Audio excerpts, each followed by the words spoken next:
தையற்காரர் ஒருவர் தனது கடையில் துணிகள் தைத்துக் கொண்டிருந்தார். அவருடைய மகன் அருகில் இருந்து அவர் வேலை செய்வதை பார்த்து கொண்டிருந்தான். தையற்காரர் ஒரு புது துணியை எடுத்தார். அதை அழகிய பளபளக்கும் புதிய கத்தரிக்கோலால் துண்டுகளாக வெட்டினார். பின்னர் கத்தரிக்கோலை கால் அருகே போட்டுவிட்டு துணியை தைக்கலானார்.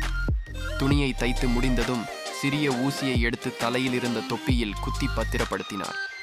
இதை பார்த்து கொண்டிருந்த மகன் அவரிடம், அப்பா, கத்தரிக்கோல் விலை உயர்ந்தது, அழகானது.